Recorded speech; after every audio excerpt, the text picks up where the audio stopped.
Mark Millar and Millarworld basically dragged the entire comic book industry with them in 2023. Things were so bad. There weren't a lot of hot things going on in the indie market until the end of the year. Finally, Transformers shows up and some of those other kind of cooler books that, heated things up. But DC was in a terrible state. Marvel was in a terrible state. But Millarworld was awesome as could be, leading into big game, really owned the year as far as I'm concerned. 2024, lots of cool stuff going on. Last year, we had Ghost Machine really arrive doing some great stuff. The Energon stuff expanded out, being awesome. We got Flash Gordon, we got Space Ghost, we got the return of DC Comics having multiple good ongoing books all at the same time. And Millarworld was there, ending basically the Magic Order. We got the end of Jupiter's Legacy. We got another chapter of Prodigy, another chapter of Nemesis. Lots of awesome stuff going on with Millarworld in 2024. And it looks like things are going to be much bigger in 2025. In fact, I believe Mark Millar, friend of the channel, will be here for a conversation in about 2 months, because with the stuff that I'm going to cover here right now, as far as their plans for 2025, it's just the tip of the iceberg. I've been told by Mark directly that this is only half of what he plans to put out in a year. But even so, this first half is absolutely big time stuff. Going to be a great year for Millarworld in 2025, and hopefully a great year just in comic books in general. DC are still doing well. Indie comic books are still heating up, and we're getting some new amazing comic books out there. And we don't know everything about them, but this is going to be a fun conversation. Writer Mark Millar's next Dark Horse series will be a survival adventure story set in the one place vampires can't go, Vatican City. A 3-issue series by Millar and artist Per Berg is set during a vampire apocalypse that has wiped out all of humanity, except for around 2,000 tourists and Vatican staffers who are safe in a place filled with vampire-repelling holy water relics and crosses. While the humans struggle inside the city, vampires wait patiently outside, and being undead, they have plenty of time. The first issue will go on sale April 9th, 2025. Millar stated, "I've had this idea for years. Assault on Precinct 13 with vampires, tourists, and staff safe behind the holy relics in the Vatican while the rest of the world outside has been taken down by the forces of darkness." And this is pretty interesting. I guess it's going to have Narwhal as the artist, Per Berg. And this is, as Mark Millar, I think, said, it's his most Catholic comic book ever. Although I've never really read a Millarworld comic book. I was like, man, that was pretty darn Catholic. I've never come away with that inclination or experience with the Millarworld comic book. Although right now what I am doing, if you guys don't know this, on the lowest tier on the Patreon, we are doing the Comics Guild, and we've been walking our way through Millarworld beginning to end, starting out with, Wanted, and right now we've made it up to Starlight. We probably have 2 more years in us to get all the way through to Big Game, which is actually where we're going to stop it. But we're having a whole lot of fun there. So I have read a lot of Millarworld comic books at this point. This should be a whole lot of fun.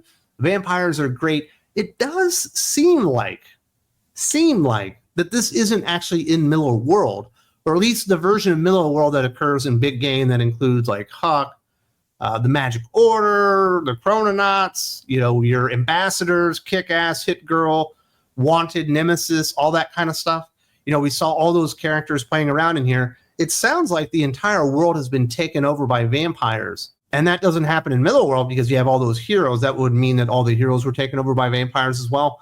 So this must be happening in some type of pocket universe, or, I don't know, multiverse or something. But it clearly isn't going to be taking place within the Millarworld proper itself. Although we will be able to ask Mark that when he comes on the channel here in a couple months. What's going on with Vatican City. Sounds like a great idea. 3-issue miniseries, not the normal length for a Millarworld series. Normally the minimum is 4. The maximum's more like 6. So it's a little bit smaller there. But we'll see what happens there, and I'm pretty excited about that one. That one should be a lot of fun. And if it's really that Catholic, I might just have to share it with the wife, because she is a very lovely, devout Catholic woman that takes her religion very, very seriously. So she might be interested in that. I will certainly be reading it and talking about it here on the channel. Next up, Huck, Big Bad World, written by Mark Millar with art by Raphael Albuquerque, will kick off a 6-issue limited series. And while advanced details about the book are sparse as of now, the synopsis emphasizes the meaning of the subtitle and the sense that the story is expected to introduce the eponymous hero to a wider, more dangerous world The synopsis for issue 1 reads, after being exposed as a superpowered person and hunting down the doctor who gave him and his mother their powers, it would seem like Huck could finally get back to a simple life he'd come to love, making folks in a small town feel safe and cared for by doing one good deed a day and being the real change anyone would want to see in the world. But then a mysterious man tells him he and his mother aren't the only superpowered people out there. Many are in hiding just like him. So based on those details, I believe Huck is going to leave the Shire and perhaps go on a mission to Mount Doom and discover that there are other heroes out there and have some fun with it. I really like it when Mark does books like Huck, because so many of his things do push the envelope. Wanted pushes the envelope. Kick-Ass is a superhero book that pushes the envelope, with the amount of violence and some of the things that happen in there you just aren't going to see in your run-of-the-mill, superhero comic books. But he's good at pushing the envelope. But what he's also good at, which is actually kind of similar to Alan Moore, is that when he wants to do something that absolutely celebrates the greatness of superheroes and kind of deviates from the norm and doesn't do the pushing the envelope stuff, but goes back to real traditional, like golden age, silver age superhero storytelling to really elevate the character, he really nails it. Supreme is really, really good. We're doing Starlight right now. Feels like it's right out of like the 1930s and 1940s.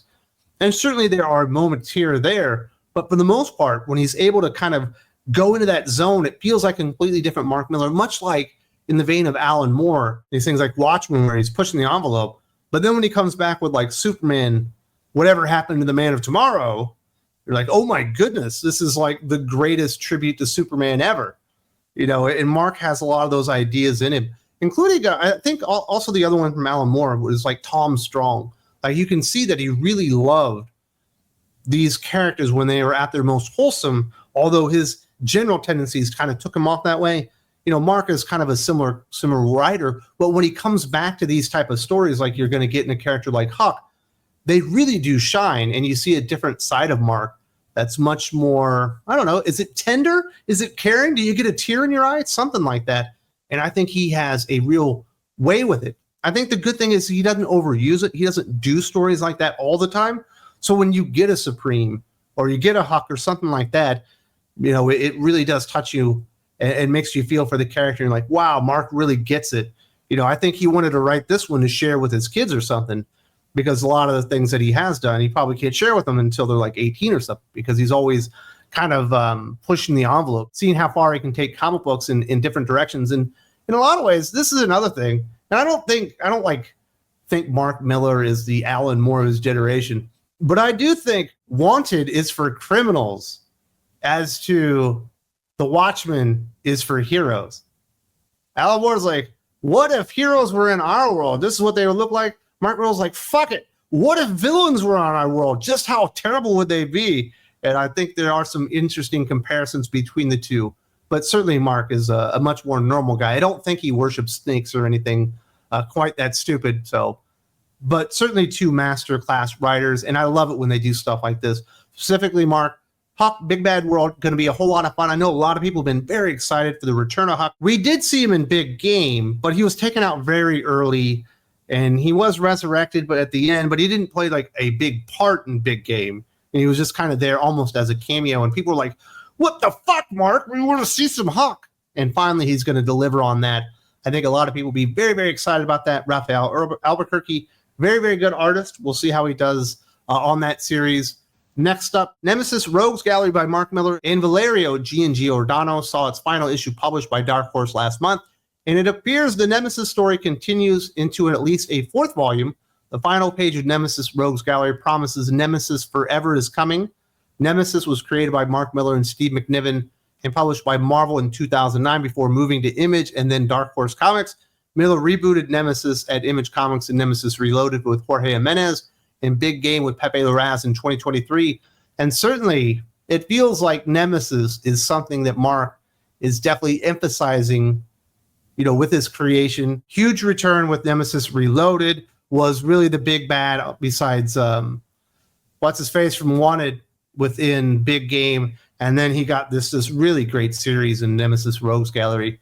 I really like that, the weird, evil Batman and Robin story that I never really knew I wanted. And what ends up happening to the Rookie, not exactly the nicest thing in the history of the world, but I thought that last issue was really perfection. I thought it was really well done. Valerio Giordano, I think, turned a lot of heads during his time on there. Specifically, the eyes of his characters were almost haunting the way that he did them. I do hope that he returns for Nemesis Forever. I'm not sure that he will, but we will be getting more Nemesis in 2025. Should be very exciting stuff. The evil Batman returns. And I wonder if it's like Nemesis Forever. Is Batman Forever the fourth movie? I think he's probably stealing that from the original Batman series that Tim Burton started. And then we have a final project. Mark Millar and John Romita Jr. are teaming up for something new. They are both working on the new comic now, and Mark says that it will be coming your way slightly earlier in the summer months. This one is going to be mega and hugely controversial. Nobody will have seen this coming, but we spotted a huge gap in the market we plan to fill.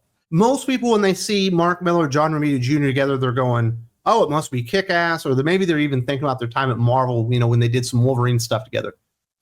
Kick-Ass would be the thing that jumped in my mind. That's kind of almost what I assumed it was going to be, but it's not going to be that. I can't tell you exactly what it's going to be or the synopsis of it because I haven't seen that information, but Mr. Millar did share with me an image indicating what this is going to be, and it should be very cool.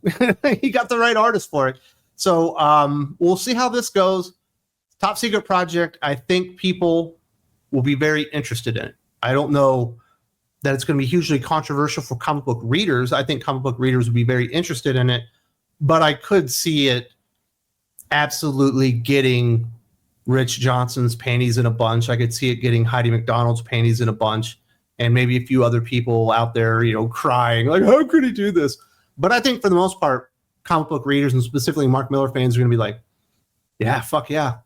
That's exactly what he should have been doing if he was going to bring in John Romita Jr. So I think people will be very excited. And like I said, this is just the tip of the iceberg.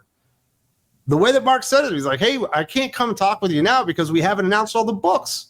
We're going to have to wait a couple of months because I've only announced half of the stuff I'm going to put out in 2025. So expect over the next 2 months another announcements for 4 more projects coming out of Dark Horse and Millarworld, which should be very, very exciting stuff.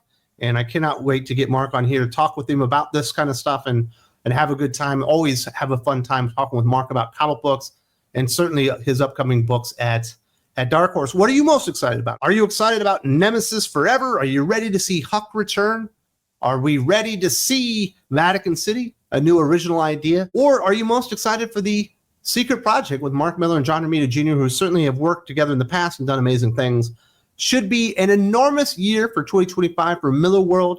I'm hoping that we get a, maybe not Big Game 2. I hope it has a different name, but I'm hoping this all leads up to another big Millarworld crossover because I do think Big Game really worked out in the end and was absolutely superb. So that's what my hope is. Definitely want to hear from you guys. What are you hoping for? And if you enjoy what's going on here and you would like to help us keep the lights on, be a part of the family, help support the mission of Thinking Critical YouTube, put a spotlight on comic books, what's working, what's not working, what's the haps right now, the best place to do that is Thinking Critical Patreon. There's a link in the video description. You go there, you find the right tier for you. You get extra podcasts, extra videos, lots of fun stuff going on there. Hope to see you very, very soon.